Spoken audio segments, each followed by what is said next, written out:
and all the scales and everything that are in it. It's essentially they're like the core ingredients. Like as ingredients on their own, they're not very good, but when you mix them together, that's where you end up getting like amazing music. And so for me, I think about that if you can understand wrestling and boxing, then ultimately you can understand most aspects of martial arts pretty well. It's just that wrestling happens to be really, really damaging on the body if you don't know how to do it, and you have to completely change your viscoelasticity to approach wrestling without hurting yourself.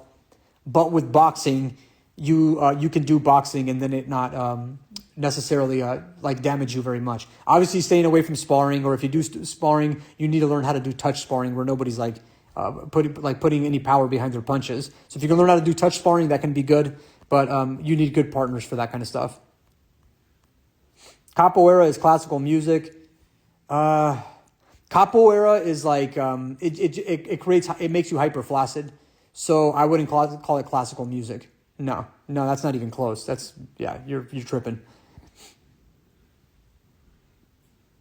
When the date for HBS waiting list will be announced, we'll see. I guess like that's not my department. They're working on it. Maybe I'll put in a good word to see if we can get that guy going. I think it's already there. I think if you go to the website, it should already be there. I think we already have a waiting list already. I think you can join the waiting list whenever you want. You just have to go to the website, but I'm not sure.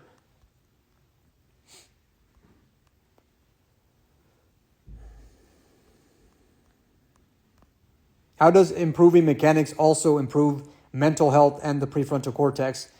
Simply speaking, the brain is there to primarily relate. It's there to relate to your body in its center of mass, in its center of gravity. So ultimately, it's like you can't have an optimally functioning brain without having an optimally functioning body, truthfully. So that's just, how does it improve mental health? If you have a better functioning body, then that body is going to tend to become more anabolic, which then becomes more parasympathetic, and more parasympathetic tone leads to probably better prefrontal cortex engagement, at least a certain kind of prefrontal cortex engagement, I would have to imagine. That's how I would assert it. So essentially, the more balanced the body is, the more parasympathetic it is, the more creative the brain can be, and the more that you actually end up expanding your capacities, utilizing your brain.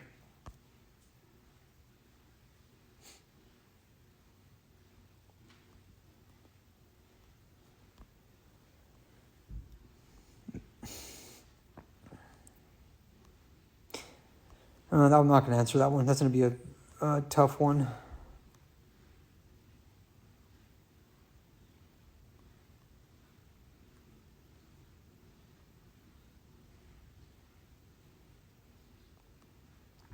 Can we get FP merch? It'll help fund the FP.